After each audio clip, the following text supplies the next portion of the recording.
And, I don't feel like myself as Winston Churchill because I just don't drink that much. But other than that, oh shit, I didn't want to close that window. Oh, okay, reopen that window. Anyway, welcome everybody. Welcome, welcome, welcome. Thanks guys for showing up. I appreciate it. What It's a did we change? holiday in the U.S., so a lot Yes, of it's Thanksgiving. Happy Thanksgiving. Unfortunately, I didn't name the show Happy Thanksgiving. I named it back in Wahen, so nobody knew what that was. So very few people are getting, they're going to learn what Wahen is right now. Wahen is a small city in Thailand, just 3 hours south of Bangkok, where the king number nine, built his summer home. It's a beautiful community, and I love it here. So there you have it. But I could also be and in Las Vegas right now. and Hualien was rebuilt after the tsunami. Whenever the big tsunami was, 2013, 2015. Um, I'm under the impression that you think it's another city. I think it's Phuket, Pattaya Oh, that got okay, hit by that. okay. No, I think that Maybe, that this maybe area you are correct. I'm sorry. this area is immune to that kind of tsunami stuff. There are no tsunami signs, excavation signs. Excavation, that's wrong. Yeah, What's the word I'm looking for? evacuate. Evacuation, that's it. Evacuation. So that's something that it's pretty safe here. The only thing you really have to worry about is snakes. There are some poisonous snakes running around. Um, and I'm talking about the two-legged kind, not the ones that are on the. But no, actually, they don't call Thailand the land of smiles for nothing. It is a wonderful place, and I really enjoy being here when I am. And of course, Bo is back home now. I'm a married man. I'm a happy guy.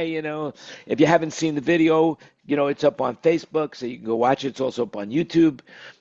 So there you have it. Anyway, how you guys doing? What's going on what's going on in the lives of Wayne and Greg? What is happening? Uh, Going to visit family tomorrow for Thanksgiving. Visited Odie today in her hospital, and she's doing wonderful. And she said to say hi and Thanksgiving to everybody from her. Excellent. And yeah, I might Eh, spend $1 or two over the weekend because it's good prices, especially if you're buying online, you know. Absolutely. I actually bought something. Yeah. I bought two things. I bought some toothbrush heads and a luggage scale. You know, so You can't it's get we'll go that back to in it. the, yeah, you can.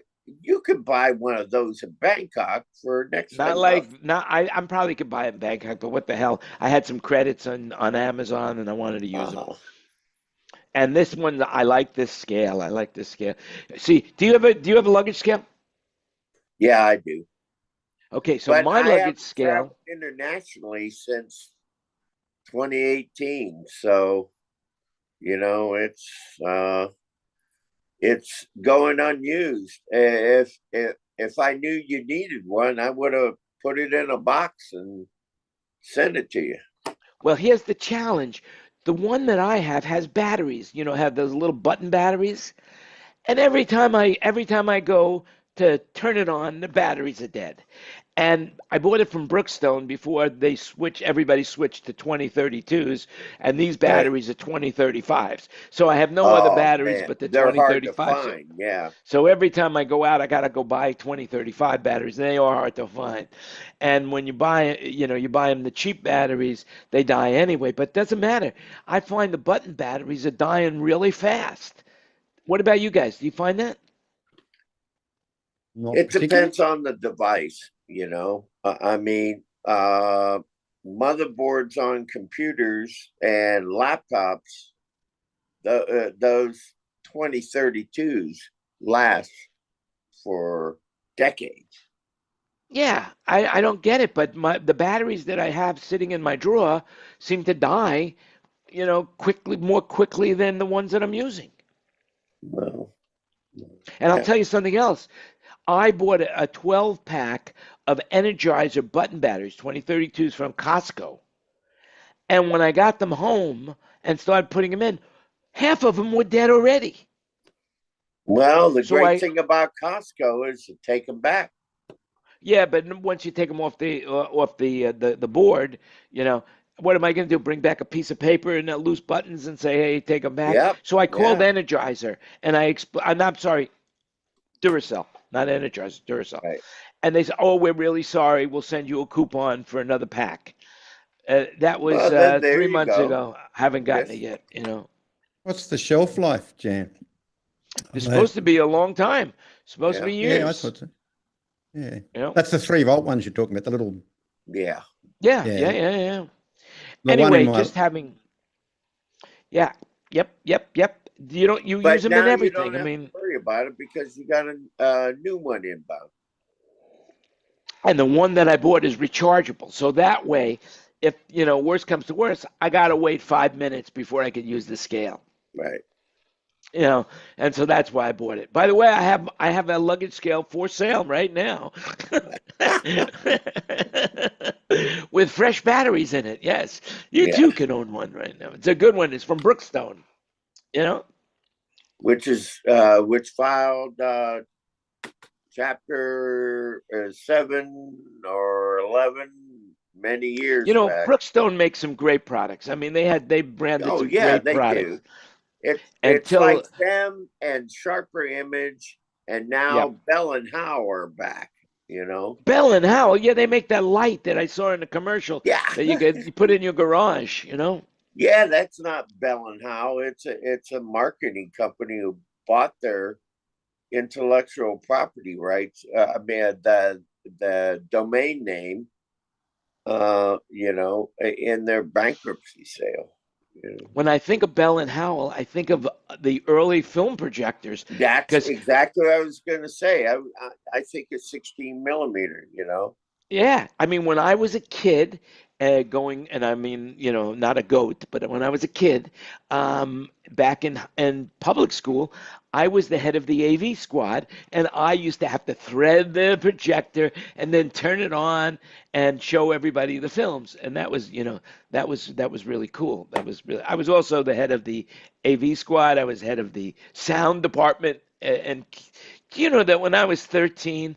I actually, before I was even 13, by the time I was 12 years old, I had an FCC technician class license because I was a ham operator, you Yep. know? Yep. I haven't And renewed mine. I should because of hurricanes, but you know, I'm feeling my age, Jan, and you're excited. You have energy because hey, you're a brand new married man. So that not only that, I'm charged with radiation. I'll tell you, man, yep, that's yeah, yeah, I'm full of electric. yep. God damn it, full of electric. You know, I feel Don't like Iron Man. you certainly have well, you don't have to. You don't go ahead, Wayne. I was just going to say, Jan certainly has a lot of energy. Like I wouldn't have picked you in that age group at all. I thought you were either my age or younger, to be quite honest. Right. When I first came when I was first watching the show, long time before I was allowed in the room, which has been wonderful. But yeah, I was surprised when you said that you were the age group that you were in, Jan. Yeah, I'll be 74 next year. Yeah, Because I've been doing my tiling, and I've been getting up in the morning after I've spent quite some time doing that, and my yeah. body's going ouch, ouch, ouch. Right. Like the Tin Man from the Wizard of Oz. Yes. Oil Yes. can. I do warm up though. Once you get running around and walk up and down the stairs a Well, few Wayne, how times. often do you go to the gym? Well, I used to go when I was young, but I need to probably, to be quite honest, I probably need to go back now. I do exercise in the morning because my legs are getting too painful. So I do, but since I've been working on the shower the last 4 weeks, I haven't been doing that. But it does help. There's no doubt it helps. And I think that Well, there's nothing more important than getting exercise. I play pickleball. Normally, I play pickleball at least 3 to 5 times a week. So that, and now we used to go to the gym every day, and we're going to join another gym here, and we're going to join a gym so we can start working out again. I have a gym in Las Vegas that I go to. So that's really important. I mean, exercise is really the key to longevity. Exercise and eating healthy. Those are the oh two yes, keys, you know? yes, And the thinner you are to a point, the better off your body is. So when you lose the weight that I lost, all of a sudden you get all this energy. But you have to be careful not to lose too much weight. Otherwise, you get cold, and people say, "Wow, man, hey, you look great," and then you say, I don't want to look that great, you know. But the reality is that I did lose a lot of weight. I used to be 220 pounds. Then I went down to 156, and I was freezing all the time. I was freezing. So I said, I'm too light. And then I gained a little bit of weight, and then met Bo and gained a little more weight, and then a little more weight. But now I'm on Yeah, a but diet. Thai food is good food. Yeah, everything is, I mean, the difference between the food here and the food in the United States is that every day we go to the market and we buy fresh fruit, fresh vegetables, fresh everything. Everything's fresh. No preservatives in the food. Everything is fresh right from the local farmers. And the reality is that we went shopping because we hadn't been here in a while. We went shopping, bought uh, I guess what we bought a filet mignon this big. I mean, huge. We cut it up. It made 8 meals of 8 ounces each. Because I weigh it off because we're on diets now, so you have to eat 8 ounces of meat per meal. And we bought everything we needed to keep ourselves going, and it was $100. I went to the market in Las Vegas, Smith's. I bought a loaf of bread. I bought a bottle of milk. I bought some yogurt. Blah, blah. It was like insanely expensive. Yeah, it's like $60 to $70. I went and got treats for my puppy, Max, the dog. And I walked out of there and they said, "Well, that'll be $52." And I went, "Well, uh, that dog ain't going to be getting no turkey leftovers tomorrow." Yeah. I tell you that much. No, it's really rough out there in the United States, and it might get rougher. But the Yeah, reality is that, we all have to figure out what's best for us right. as individuals rather than as a group, and because the reality it's kind of, you know, as I like to say, in our lives, we're lucky if we have maybe 1% of the people we know that care about us as much as we care about ourselves. We're lucky. Maybe 5 or 10 people, you'll have in your life that really love you, never get jealous of you, always, supportive of you. And then you get about another 9% of people in your life that, they're friendly, they're friends, but the reality is they don't care if you live or die. I mean, basically you say, hey, I just broke my arm, and they'll say, oh man, I'm really sorry about that. Anything I could do for you? And then you say, well, yeah, if you could just go to the store, love to go to the store for you, but I'm a little bit busy today. Could I go in 2 weeks for you? I'll have a free time. And you say, nah, thanks, I'll make it myself. And that's about 9% of the people in your life. The other 90% of the people in your life want to see you fuck up. They want to see you do badly. They couldn't give a fuck about you. It's not enough. You've got to do horrible. Hey, I just heard that so and so, just broke his leg. And then you go, well, man, couldn't happen to a nicer guy. That kind of stuff. Oh, he just went bankrupt? Screw that guy. I never liked him anyway, that kind of And stuff. And that's Uh, 90% of the people in your life, I you know? disagree with your characterization of the 90%, but I What would say percentage do you think? 40, and then the people in You're a lucky between. man. You're a blessed man. You're a blessed man. Oh, You're a I think that's blessed right. man. I That's think right. You I lived think in LA Jan. for a long time. Well, I understand you're 90%. Yeah, I'm not a But I think it well-liked guy, depends you on. know. I think it depends on how high up the whatever you're doing. Uh, like in Australia, I would say that everyone loves supporting the person that's on the mission upwards, and then Right. when they get to the top, everyone spends their time trying to. That's an Put him Australian down. culture. That's an Australian culture, though. No, that's Yeah. everybody. That's that's Yeah. that's everybody all over the You're probably world. right. There's nobody that look. I'll give you some examples with me. Okay, you know how many people I got started in business. Where they needed something, they didn't have much money, and I worked my ass off to get them what they needed. Right? And you would think that that would be loyalty, that they would remember me when they needed something when they got to the top. Well, it ain't fucking happening.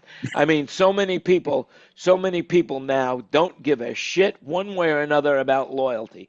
All they care about is, can I save a penny? Oh my God, I can save a dime if I go to this person who's never done anything for me other than go to Jan, who's helped me out through my whole career. Nah. Uh, yeah. But you know what? Don't hold on to that, Jan. Just you're moving on, and it's a great thing. So speaking, one thing I wanted to tell Wayne, I heard one of Australia's big swimmers. Hey, Kenny. Again, Hey, Kenny. Hi, Wayne. One of Hi, Australia's Greg. big swimmers retired. She had multiple gold medals. I forget her name, but it was funny. I loved the interviews. They said, "Well, are you retiring from swimming?" And she just said, "I am not going into a pool, period. You know, ever again. Maybe in a decade or two, after I have a couple kids, I'll treat them. I'll teach them how to swim, but I'm not going into a pool again." That's So a great example, Greg, because she bought a full Meyer PA system for me when she was just starting to swim. And yeah, now she won't even take my phone calls. yeah, Unbelievable. yeah. But speaking of people in the top 10 of my list of Oh friends boy, that if I you're needed in a for it kidney now, or a Ken. liver, if I needed a kidney or a liver, I'm telling you, Ken Newman right there, that's the man. I didn't have to call. When I went to Las Vegas, he called me up. He says, "Do you need a kidney? You need a liver? What do you need?" I got it both. I got both I can donate. At least part of the liver. Can't give you the whole thing, Gian, but I'll give you a snippet. And I said, fine. I don't really need either one. But tickets to Manilow, that would help. And sure enough, not only did he come through, he came through in spades. Absolutely in spades. That's all I could say. And I'm talking Las Vegas spades. Great. Thank you. Well, congratulations. You're married since I last saw you. Yes. Can I say one more little aside of this story? Okay. So Bo didn't know, Mandy from Schmandy. She didn't know. She wasn't a Barry Manilow fan whatsoever. And whenever I would play, I write the songs or Mandy, any weekend in New England, whatever it was, I would play. Bo would say, fast forward right to the next song, on YouTube Music. Yesterday, we're driving in the car, and she puts on Barry Manilow. I couldn't believe it. I was in shock, in shock, you know. Must have So been that yeah, That's live funny. mix.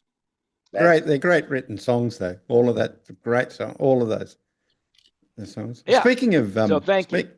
Speaking of great songs written by an Australian band, Cole Chisel is just doing a tour. They're actually not far down the road from Wagga Wagga today. They're doing a concert in Canberra, but they're doing their 50-year get together and they're doing them. Oh, that's a sold out run. But they're a great band and great songs, great Cold Australian Chisel, songs. that's another example of I don't know if people you've, who I have. mean, you, I got started in the business 50 years ago. Even that was 28 years before I started in business. No, Cold Chisel. I've never heard of them, but what haven't the you? hell? That doesn't So mean anything. 50 years though. They've been together for 50 years, Wayne? No, what happened was they're a fantastic band. They're an 80s band or even earlier than 80s. And they wrote so many great Australian songs, like many other acts in that era. So they're I don't know if they had any. Well, they obviously didn't have that much success over it, but they're one of Australia's icon bands. And Mhm. anyway, From they the Olivia era. yes, probably that era. Yes, yeah. Well, certainly when I was I saw them many times live back in the early '80s. And anyway, so they stayed together, I think, till about '84, and then Jimmy Barnes himself went off on a solo career, and they've had some revergence within that in the last 50 years, and then they just decided to put this last tour together.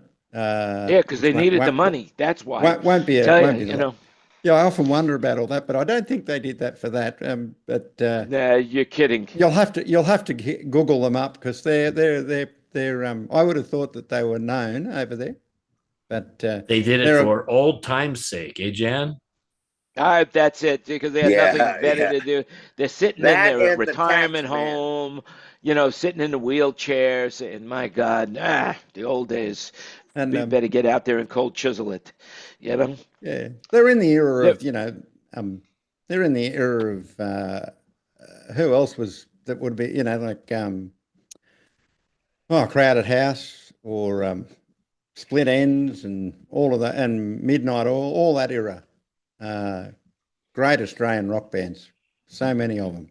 There's, Wake me up when we get to 2024, Wayne. That's oh well, it. they're playing in 2024. There you go. By the way, Australia's only it, it 25 million people. it kind of reminds me they're very demure, it's a demure band, It's the and word the of the reason I year. bring that Word up, of the year. word of the year, demure. It was the word of the year. I thought I would bring it up right now. I'm a humble man, and I brought up demure. Dictionary.com, right? The word of the Yeah, year, right? word of the year, demure. I I mean, don't understand why that word is word of the year. Do you? I saw it on Jimmy Kimmel, and I guess evidently there was a TikTok meme that went viral with this woman using the word demure in every sentence, and that went the wild. So That's why it would be word of the year. That sounds Yeah, like it would have to be a lot more impact than that for it to be word of the year. well, it sounds absurd, but that wasn't word of the year. Demure was. So there you have it. Yeah, absurd. That's a good one.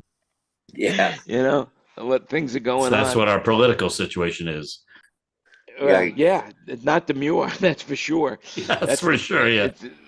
it's exciting what's going on in the world right now. You really, I'm trying to figure out what is going to happen, whether it's just going to be all, bullshit, or it's really going to take place.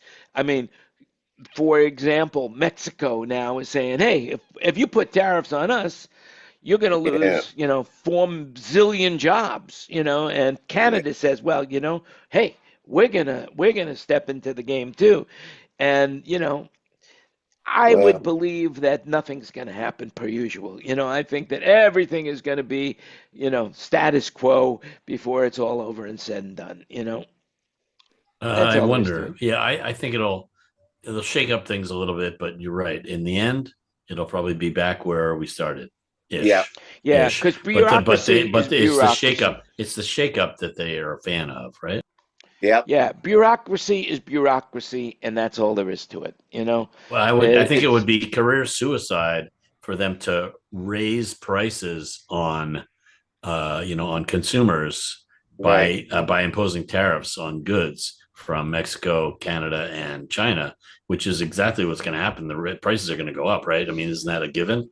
Anyway, Yeah. all right. I don't have a like button on my screen, but if you do, yeah. hit it. Anyway, Yeah, Well, anyway, so yeah. it seems to be a foregone conclusion that if those tariffs are imposed, then our Prices will go up. consumers, our prices are going to go up across the board because yeah, everything comes from Mexico, everything comes from Canada, everything And comes yeah. from We China. not to we mention all the celebrity endorsed tequilas that are out there. Oh You yeah, know, well, that's a huge lobby group out there. well. I'll bring it a little closer to home. JBL moved all their manufacturing to Mexico. a few years back, like maybe 20 years ago, right? Yeah, and a lot of furniture manufacturers moved all of because they moved out of LA because of pollution, so they figured they would just pollute Mexico a little bit better, and so they're They moved out mostly of in LA because Mexico. the high cost of labor, but they could get reasonable cost labor in Mexico and get it shipped in without too much cost. It's close enough, all that. Yeah, But now but things are changing. It's going to be interesting to see what actually happens, like you said, Jan. yeah, Is it is I mean, is there's it some all to things that do are with changing. is it all to do with trying to create manufacturing back in? I think it's too late, but maybe. But is it all Yes, about? No, there's a yeah, lot of that's. manufacturing in the United States. But The apparently, I think that's the reason for tariffs is to cause the manufacturers to manufacture stuff in the U.S. so that there are no tariffs and they can employ more U.S. People? citizens. I think isn't But that that's right, Greg? insane. Yeah. That's insane because we import all of the parts from out of the country. Mm. If we started building everything made in the United States, for example, let's just take one example. Let's say Apple decided, all right, we're Yeah. going to build all these new factories here in the United States to make the iPhone. The iPhone would cost us $12,000. Yeah. Well, that's the point. He wants it to cost $10,000 being built in China. I mean that's the underlying statement of it. Right. Like Wayne was suggesting. I think that's the whole reason for tariffs is to kind of level the playing field a bit, right? No, it wouldn't level the playing field at all. It would just make everything expensive for everybody in the world. Because if, let's just say, for argument's sake, we raise the tariffs on China. Well, what are they going to do? Say, thanks for raising the tariffs on us. We're going to raise the tariffs on you too. So it's But like, if you're going to make it wait, more no, expensive for, they did that to a little back in the day. And then they said, okay, we're no longer going to buy soybeans from the US. We're going to buy them from Brazil instead. yep, that's right. And my belief system is that people don't understand that. I mean, that's just the average American doesn't understand it. They just don't understand it, nor do they So want to understand it. so then that brings up the real question then, Jen. What does the average American think when a president elect says, I'm going to impose tariffs? What does the They average don't think person anything think of it. of? They think it's a great idea. They think it's a great idea. What's the The end the game? What's the goal of doing that? Well, the end game is to basically is what if I was an ignorant man, which I'm pretty close to, but in this case, Yeah, yeah. if I I want to was an hear. ignorant man, I would think that wow, raising tariffs, that's a great thing, man. That's gonna, things are gonna cost me less money now. If it's gonna if they're gonna raise tariffs on China, well, China's gonna have to lower their prices to get me to buy stuff, so it's gonna be cheaper. Well, But that's insane thinking. So I just Well, was thinking. but I think what you're right. what I think you're right that that's the average. Pardon the expression, but president-elect supporter thinks that. but Yeah. they stated to to add something of a clarification. They stated the reason why they're doing this is stop illegal immigration, stop fentanyl, and then I know, but No, I no, know, no. but These are what Greg is right. Is and what he's and saying. the That's what third they is believe. to go ahead and bring jobs back to the U.S. That's what has been stated. You know, This is an opinion. Jan hasn't given the disclosure. Everybody do your. Oh, right. This is an opinion show. Everybody has to make their own. Yeah, right. That's right. We're all everything you hear is an opinion today. But the what's reality really is, what's really important is that Greg Baker was apparently on the IES sound crew back in the 70s when ELP was touring. Is that amazing or what? And I'm still gigging. And in 2022, I mixed a rocket. Oh, there you go. But I left back to 1970 something. IES. It was like I was like in awe of IES because they did the sound for ELP at Madison Square Garden when I saw ELP at Madison Square Garden. So you were on that sound crew for that show, you think? Bob hired me. Who's Bob? Night Bob. Night Bob. Oh, and that was Night Bob's company? No. Night Bob was working for them. Dick Hansen, Rabbit. You got to go through the air, all the old Aerosmith crew. But I didn't get paid for when they were going through their Midwest gigs. They played Blossom Hill Music Center. You may have done a gig or two there, Kenny, and Cuyahoga Falls, Ohio, right outside of Akron, between Akron and Cleveland. And it was really, really cool. And they said, well, we need some help. And so, I was a free guy and I was loading gear, everything like that. And they said, hey, can you make it to Cincinnati? And I went, yeah, no problem. And then, And what was that girl's name in Cincinnati? Connie. I think it was Connie. Wait, that was Little Rock. Oh, I'm sorry. Right. That's Little Rock. Oh, Little Rock. But back to the equipment aspect of it, though. Mavis consoles, was that Mavis you that was consoles. Saying you repaired the quad panners in that thing? Yeah. Wow, the that's quad amazing. Panners were little joysticks, and they had little tiny plastic tubing on either of the actual joystick itself. It was on balls, and then there were 4 vertical potentiometers underneath it, and inevitably the glue would get unstuck because you're going in heat, you're going in a cold and everything. So Bill Hugh, who designed that console and built it, he's a fascinating guy. Hough, he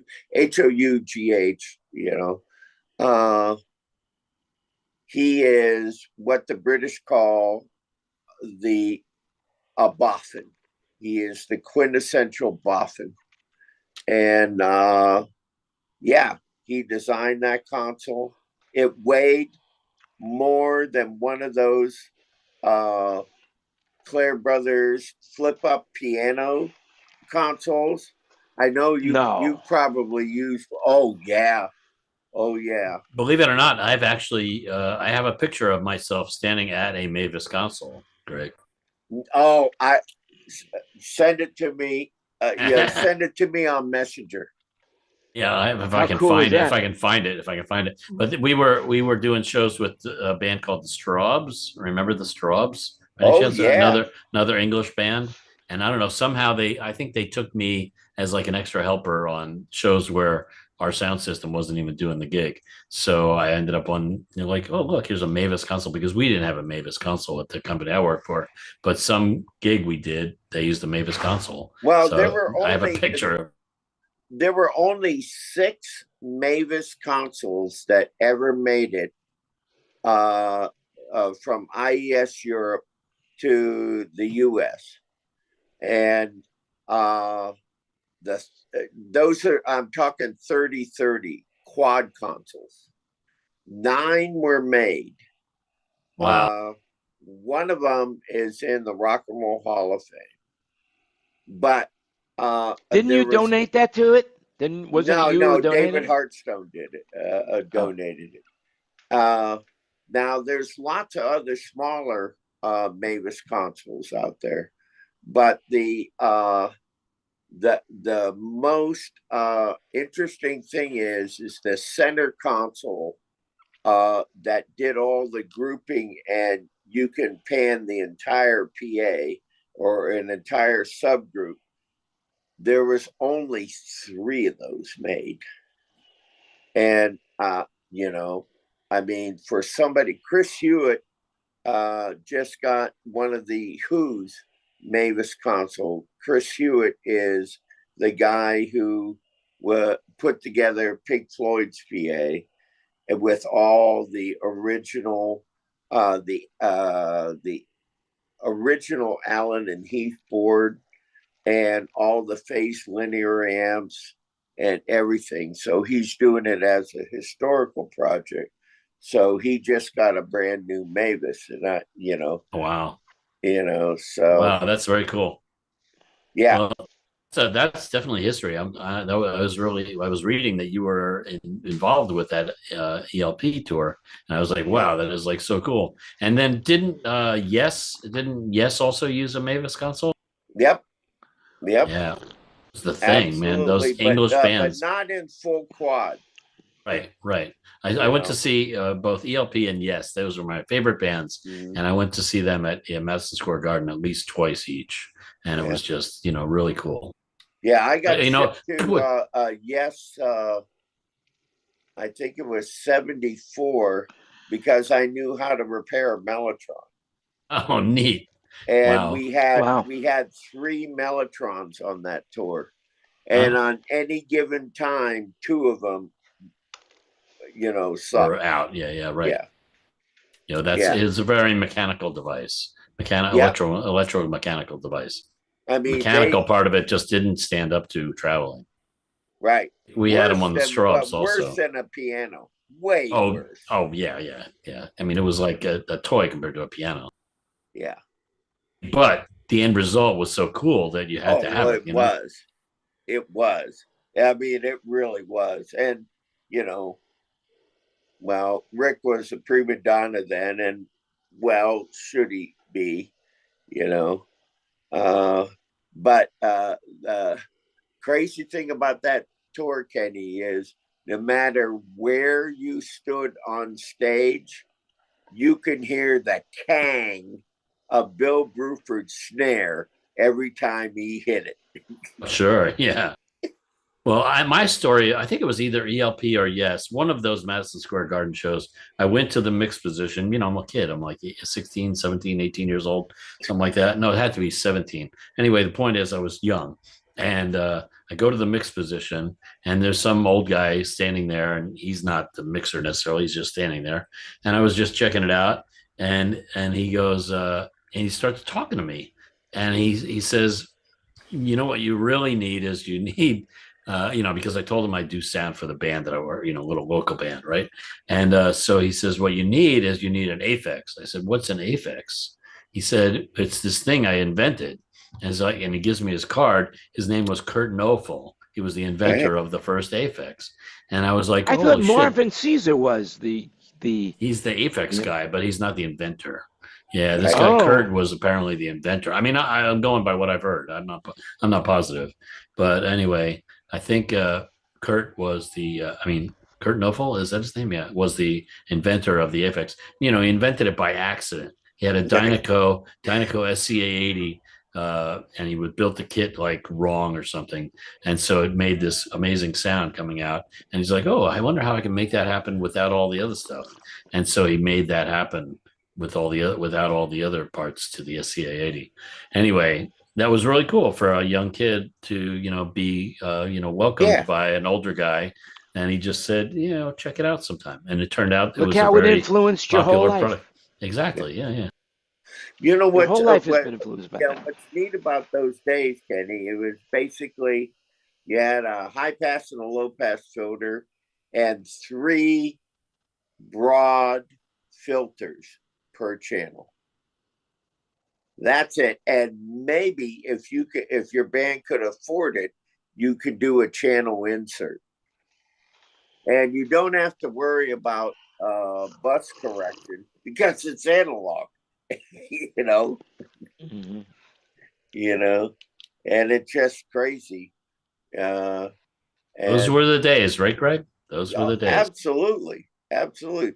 But what I'm seeing is a lot of engineers are moving to a hybrid. They still got, a whole big stack of plugins, but then you look over, and they got two big racks like we used to have on analog, desks. So Right. Kenny, how many racks do you have? Because you have quite a few. I don't have that much compared to the Toby Francises and the other guys like that in the world. the Scobles and the that, Sullys. but I just have a little 14 space rack that has a bunch of reverbs in it, basically reverbs and effects. But it's not like they're analog, high quality compressors or anything like that. I do have one drummer compressor in the other rack, but But Well, and your setup at the Westgate, it seems to me that you've got more than one little rack. yeah, I've got, but they're not full of vintage gear or anything like that. They're just, I got one rack that's jammed with effects and computer and stuff, but then the other racks are just some stuff. Yeah, well, what I'm seeing though, and it's probably happened over the past, I say 2 years, that you're seeing more and more people are adding analog stuff on the side. Yeah, there's a wave server there maybe, and and of course there's a Mac running Pro Tools or something like that over there. But you're seeing, Yep. Well, there's the extreme case like Green Day, but then there's Dave Natale on the Rolling Stones, who has very few very little outboard gear. But I heard that, here's the thing that I was going to say that's cool is Will was telling me he listened to a Dave Natale interview where Rick Beato interviews Dave Natale. Have you heard that Yes, interview? yeah. That's really cool. I've heard interview. It's really cool. He gets into the nitty gritty of what he does. Oh, yeah. And it's really interesting. He starts it off by saying, don't anybody do what I do, because you're going to get fired by your artist immediately. But this is how I do it. And it's so cool. He takes it from each channel as, if you got a third octave for each channel. And he goes, I go do this, I do this, and this, I do this, I do that, and I do that. And if it's a snare, 800. See you later. That's great. Yeah. But definitely check it out, Kenny. It's wonderful. Cool. I have to do that one of these days. Yeah. Well, there you go. Well, thank you for that. For the IES days. There's man. now left. Kenny, I just want one more IES question. Yeah. On Facebook, of course, but I think it was like in the old sound system, History of Sound or something. Right. Yeah. Okay. Yeah. So didn't the IES paint their horns light blue? They did in the UK at first, because that was the thing, because Bob Heil started it with his Purple. white horns. White horns. Yeah. Right. Yeah. And so they said, oh, yeah, well, we'll interesting. This. Okay. Because of a band I worked for, we had 2 JBL bass pins and 2 JBL horns and 2 Altec horns. And so I painted the JBL and the Altec horns, the light blue, to be like IES. It was pretty funny. Right. Very cool. Right. Yeah. And it was all JBL then, Oh, yeah, for sure. And then it moved into later, because it was getting too cost prohibitive to keep reconing JBLs. So we went to Gauss. Yeah. How about that? Yeah. And then, then the drivers changed, JBL lost. they were the only people there with drivers. You get the 2440s and the for mids, And then Gauss came out with some kind of high, mid-high driver also. right, But I right. don't remember it being particularly popular though. No. And Mm. it was crazy. So it was all JBL cabinets for a long time, and Shoko did what they excelled at was long throw stuff. So if you see in some of the old Aerosmith stacks outdoors, you'll see these horns, on the top. These things were 6 foot long, and we had 2 drivers, on it with an With a yoke, engineered. yeah. Yeah. And what 2482s? Yeah. Ooh, Now, was yeah. that the same rig that they bark. used for ZZ Top? They go loud. Yep. Oh no, they yeah, and we powered them.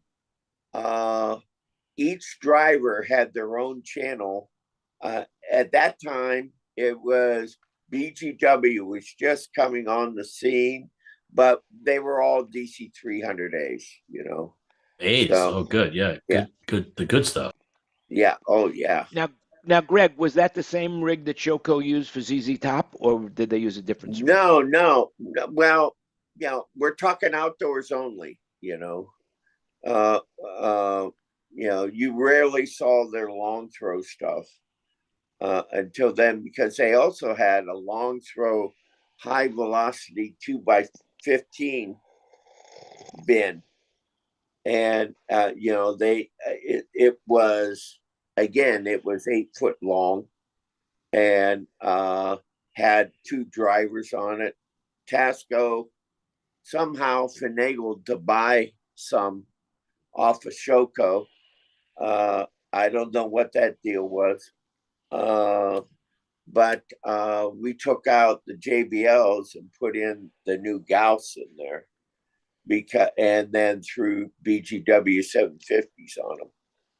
Well, that's like the VIP. Remember, Jan, the VIP was originally powered by BGW 750s. That's the right. thing. That's correct. That was the thing. Even the low end was 750s. One Well, amp channel also, per if I per remember speaker. correctly, also didn't Al use JBL amps? I'm pretty sure he was using I don't remember he ever was seeing using the JBL. Yeah, No, no, it he went definitely from used JBL amps.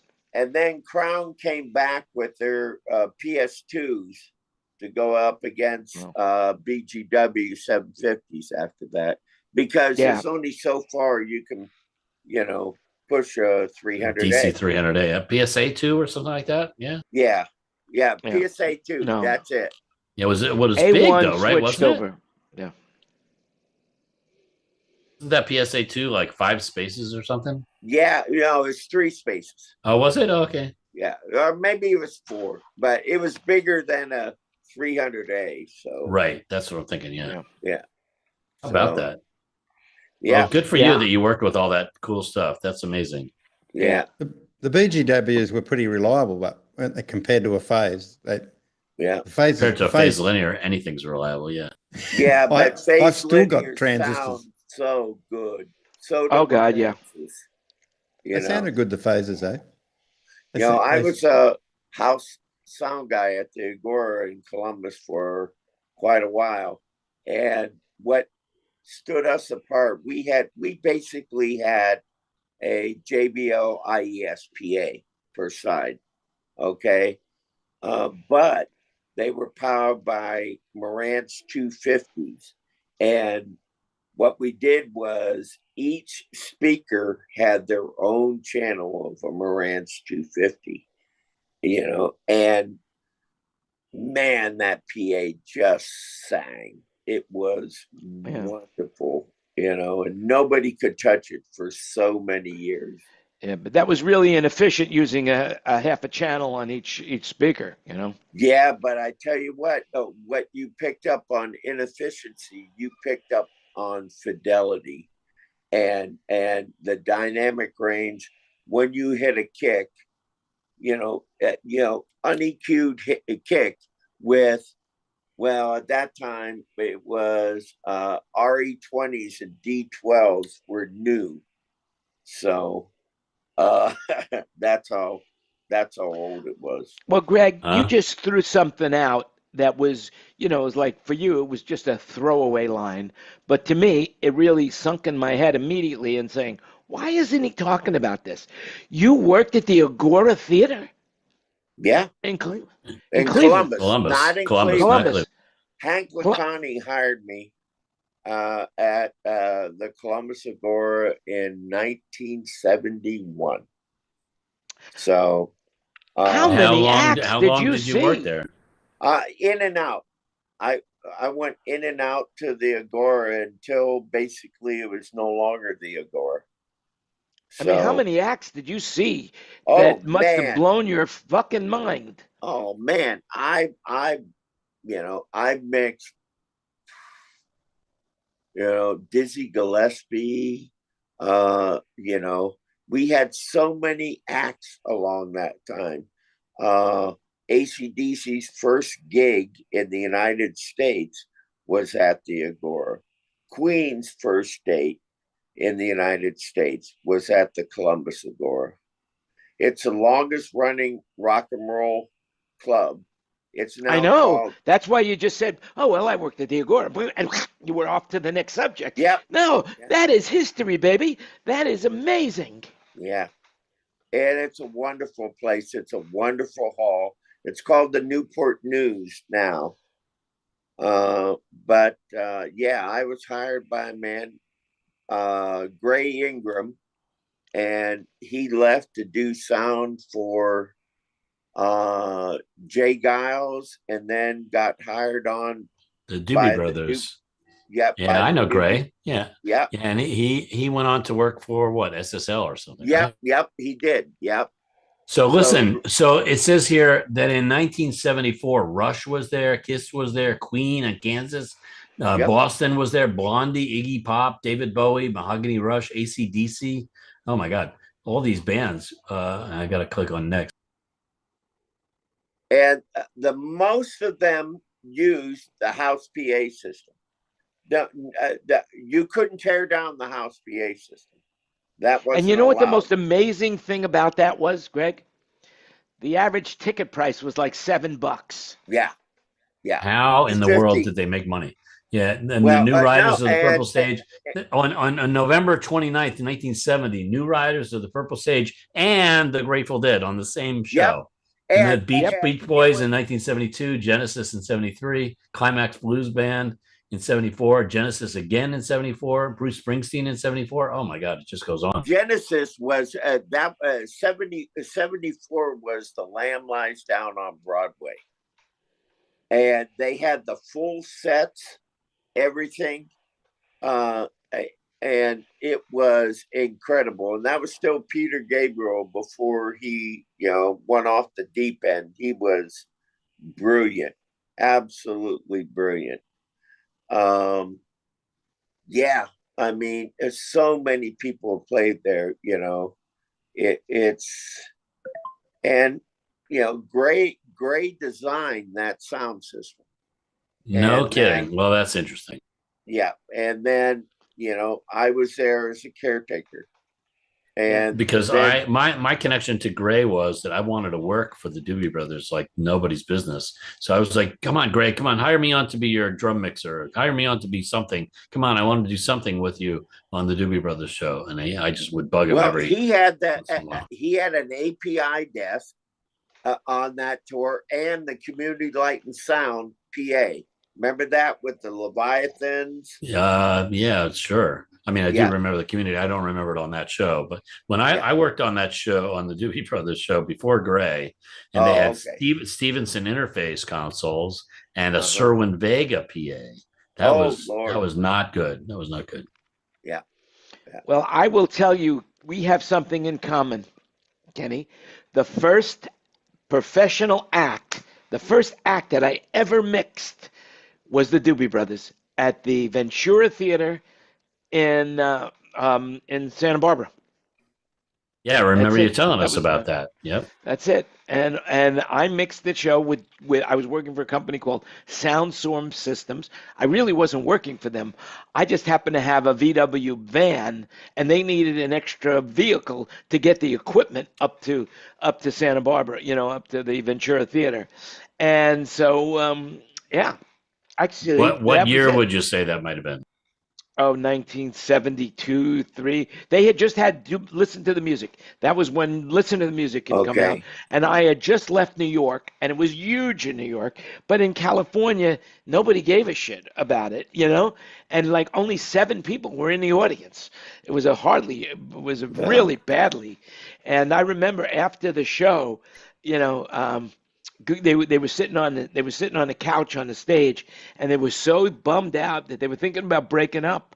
And I said, "You guys can't break up. You're amazing. You're great." And of course, it was because of my pep talk that they went on to being the Doobie Uh, Brothers that we know today. And you think I'd get credit? No, not. yeah. Yeah. You gotta get your Rodney Dangerfield thing going. I get Respect. no I Yeah, get no wonder. respect. respect. I wonder if they remember that. I wonder if I wonder if they ever think and reminisce about the day at the Ventura Theater. That guy, who was a nobody, high as a kite, mixing our sound for the first time. I got to tell you what, No. Kenny, to go back to Gray for a moment. The last time I saw Gray is when the Doobie Brothers played Madison Square Garden, and it was the week of IES, and it used to be at the Waldorf, Astoria. That's the old IES. So I came in from Columbus, and they were playing at Madison Square Garden. So he said, "Come on down," and so yeah, and it was sold out, and that's where they had that big community light and sound PA. And when he turned up the bass, it all buzzed. And I had Leviathans, in Columbus at that time, and I just said, "Dude, get some duct tape and tape over those road latches." And so they lowered the baskets, and they had a guy that taped them all up, and he was like, "Cool." And yeah, I got an 8 ball out of it. All right, there you go. Yeah. Hey guys, I got a, we've been on oh, we've sorry. been live now for almost 1 hour. In Oh, one look at minute, the we time, will and will be live for 1 hour. Could you believe how fast this went? it's Yeah. amazing. Well, thanks, When you got Kenny, exciting for people like Greg Baker that talk about history, he's got some stuff to talk about. That's great stuff, Greg. Yeah, Greg, I want to talk more about it. Ken. Thanks for You got to you just got to Very fire good. that neuron, and then they all light up. They're like, Yeah. "Oh, you remember this?" And Yeah, I can't believe you read it in Facebook. I thought it was I thought it was from the Onion, actually. You were reading it from the Onion. no, Branko runs a good group there, that Facebook group. He really does. Yeah, And yeah, it's pretty cool. yeah, yeah. And so props to him, Branko. If you're Which group is that? What is it called? The History of Live Sound or something like no, that? the No, what's it Time called? Machine of Time Machine Live of Sound. It's a Time Machine of Live Sound. What is it? Time Machine? Yeah, the Time Machine of Live Sound. So if you're on Facebook, If I'm not a member of them, I'm going to join in and start inviting them to come in. it's some. I It's a think that would be cool relatively to have isn't the that a old guys, the relatively old dogs. is that a relatively new group, Greg? No, he's been doing it for about a year. Oh, okay. Well, okay. Bob has been. Bob, he called me last week. Night Bob did, and said, "I found a big box of pictures from back in the day. So get ready." When is Night Wow, Bob going to cool. come and join us? He rarely joins now. He's got way too much content and stuff to sort out. He's older than all of us, and but I've asked him, and he will. Yeah, I mean, he's joined Robert's group, I think, twice. And so, we'll see. It's not anything against you, Jan. Although there was that incident at the Roxy, you spilled a drink and, so I don't know. I didn't let him upstairs on the rocks. I wouldn't let Yeah. him in. Oh my God, that's probably what, Yeah. who the hell are you? Yeah, the history of rock and roll for sure. Hey, speaking of history, and seeing we're going up, there's somebody that I want to say rest in peace to, and he's no longer alive. Just want you to know that. How many people here in this room have ever used AOL Mail? When you would hear, "You've I've got got mail." mail. Well, his name was Elwood Edwards, and he was working in Cleveland. Speaking of Ohio, and his voice gained worldwide recognition when he recorded AOL's email greeting, "You've got mail." And so he just passed away at the age of 74. May he rest in peace. Speaking And of people that have passed, Geese. Remember yeah, Geese? Geese just passed away yesterday. Also, Oh, yeah, he had some bad cancer and it spread all over. yeah. Oh man, the interesting thing, I mean, just to show you what a cool guy he was. Before he died, he asked his wife to call certain people and let them know. So she called me yesterday and told me. I was like, Oh, whoa, wow. wow. yeah. Didn't he Well, work for that's A1 really for a cool. while? Well, sort of. I mean, he was on Manilow, and because he had been on Manilow with Yeah. Electrotech, so he just carried over with Manilow with A1. But what a great guy! What a great guy! I mean, Yep. I said to her, isn't it a shame that the good people die young? Yeah. How old was he? Do you know? Like 67 or 66 or something. Yeah, well, Well, that's a shame. another person to note to everybody out there is the guitar player who composed the guitar part for the James Bond theme. Dun dun dun dun dun dun dun dun dun dun dun. Dun, dun, dun, dun, dun. Yeah, Yeah, everybody knows that. yeah, yeah. He just passed away, and I saw a segment on it. He from a year or two ago. He said, "Yeah, I got called into the studio. I got paid £15 for it, and and then years later, he started getting residual checks for Oh, that. that's good. At least he got some money out of that. That's But he really passed good. away recently, Greg. Yeah, yeah. He passed Sorry. away, I think, 2 weeks ago. I Uh, forget his name right now, but if you Google James Bond Guitar guitar, riff. yeah, Hey, you'll find it. uh, by the way, speaking of forgetting names and stuff like that, I was thinking that I forgot to mention LDI is coming up. Are you going to LDI, Kenny or Greg? You going there? tell me about it. When is it and where is it? It's in Las Vegas, December 8th to 10th. Well, I Um, think I'll be in Vegas, won't I? Let's look. And Yeah, I've yeah, that's never been your, to LDI because of the L word. Isn't L yeah, no lighting? Isn't it kidding. lighting? So I was like, I don't know. I'm not going to that. Is that something I would well, go they to, they Jen? really incorporated a lot of sound into it as well. The last time I was there, they had a shoot off of Meyer, D&B, QSC, all of Rankus Hines. They all Oh, had so set up interesting. as a matter of fact, I remember Scoville there being mixing.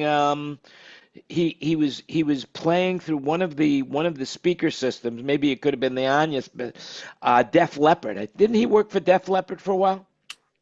Yeah, and Yep, he was using a Gamble console. I remember he was using that was mixing on a Gamble Electrotech. console, Yeah, yeah. at LDI in the parking lot, playing pre-mixed, tracks that he had. So So yeah, yeah, no, LDI that's is how.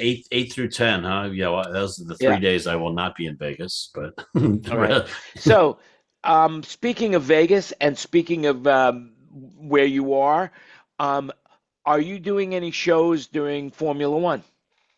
think It's already Formula One done. just completed Oh. yesterday or so. So the Okay. answer is I no, missed it.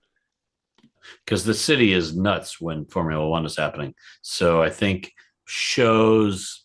I don't know that shows are popular during Formula One. I don't know how that works. No. I don't know either. All I the mean, residents. The only Saturday show there was Adele's last show, the 7:30 show at where she's at Caesars. Caesars, yeah. Yeah, that was her last show of her residency. Oh, Everybody else basically shut down because it's hard to get the people's attention away from Formula One, sort of. Right. So speaking of Vegas and speaking of shows, I was thinking about going to Vegas to attend a show the New Year's Eve week. Like, I don't want to go to a New Year's Eve show, but anybody know of any cool shows that are happening New Year's Eve week in Vegas? Please let me know. I mean, I looked up Bruno Mars is at New York or something. Yeah. And the two tickets was going to be two tickets in the balcony was going to be about $1,600. So I was like, I think that's what I'm going to see with all these shows. But but if I can get, you don't have any connections in Vegas to get a ticket to Bruno Mars? No way. Jan, time to work your magic, dude. Yeah, I'll try to figure it out. Yeah, I don't think I have any connections to get any tickets anywhere. Getting comps tickets to shows is nowhere near as easy as it used to be, apparently. No. So this is how we do it. This is how you do it. Okay. First of all, you wait a minute. We're live. So yeah. But I don't care. I mean, I'm going to give you the secret. The secret to, first of all, being a successful engineer as you are. What you do is you look up New York, and find out what speaker system, what desk they have in there, what major electronics that they're using in the showroom. And then you call the manufacturer of that and say, hey, I hear you got some equipment in the New York. I'd like to check out Bruno Mars and see how it sounds so that maybe I can, think about maybe making a change to what I have. Unless, of course, it's one of the brands that you already know. But I'll bet anything that you work with, I forgot the name of the company that you rent the consoles from. OSA. OSA. I'll bet anything that the guys at OSA know the people over in New York. And can get comps, you think? Well, there may not be comps, but they would pay for you to, the manufacturer would pay for you because they have a deal. I'm pretty sure the house system at the New York is an all acoustic system, if I recall. Right? Does that sound right? There you go. So all you need to do is talk to the everybody knows manager. that L Acoustics is not my favorite speaker. It's a good speaker. It's great, but it's not my favorite. So everybody knows that. So I would be hypocritical. This is you be honest about it. You say, then you're busted. L Acoustic is not my favorite, but I hear the sound is pretty good, and I'd like to hear it. Okay, that's a good way of putting it. Yeah. There you go. I mean, really. Well, you can be my agent. You hook me up with some comps. There you go. Yeah, you couldn't afford me. Well, I'll give you some real money for those comps. Okay, don't worry about it. I don't need any money. I still want the kidney and the liver thing that you were offering earlier. Yeah, for sure. Yeah. That's but it. Speaking of offering, I gotta go. It's way past. Let's go. Let's say goodbye. But it's been great talking to you guys. I hope you guys have a fantastic Thanksgiving, and thanks for all the blasts from the past there, Greg. And, thanks, Kenny. For actually, I kind of enjoyed it because. That's I got to get prompted, and then all of a sudden, things start firing. It's great, man. Great stuff. Have you ever been interviewed by like Signal to Noise or one of those other? I'm not big enough, Oh God, I got interviewed by. And you were the house sound guy at the Agora in Columbus. I think you're big enough. I think not only that, what do you tip on the scales? Come on, you're plenty big. Don't worry about it, Well, hey, the fact that you're still doing sound. Hold on. Are you not the mic stand guy? Are you not Human the professional? Mic stand. That's right. Yeah, there you go. Human mic stand. And I gave You props mix on for NASA. Facebook. Come on. I gave props on Facebook to the human mic stand who worked the Thursday night football game in Pittsburgh and Cleveland. In Cleveland, those guys in the middle, they had 6 inches of snow during the game. You know, Right. Man, I saw that's that. nasty. I saw that Facebook Didn't I post. see some of the football players collide with the mic guy? yeah, yeah. Wow, Yeah. Well, that's And when it's cold, it hurts even more. Oh yeah. yeah. They're not I wearing was pad. The in mic guys are Tampa not wearing one padding, time. by the way. No, they're just wearing that mic. They're just holding that thing Parabola, yeah. the diabolic what is it called? Parabolic. Parabolic. That's it. Man, my vocabulary has shrunk to that big. By the All way, right. I know Bye, Kenny, you got to everybody. go. We gotta but go. there's one question I want to ask you, Greg. Have you heard anything about what's going on in the space station with the air leak? Yeah, it's interesting. No, I haven't heard anything, but Well, then we're going off the air right now. Then, if you haven't heard anything, that's it. We're done. We're done. Ladies and gentlemen, children of all ages, thanks for listening. Remember, you make it happen. This is our 235th meeting. 236 is 1 week away. You're part of the program. Come on, join us. Tell your friends about it. Click the like button. What do I have? Something here. There you go. Look at that. There we have. Thanks for watching. Remember to click the like button. Tag yourself. If you really want to be nice, please share the show. And remember, everything you heard today is an opinion, so do your own research. And have a very happy and a healthy Thanksgiving, because remember, you make it happen. Bye, everybody. Talk to you again next week.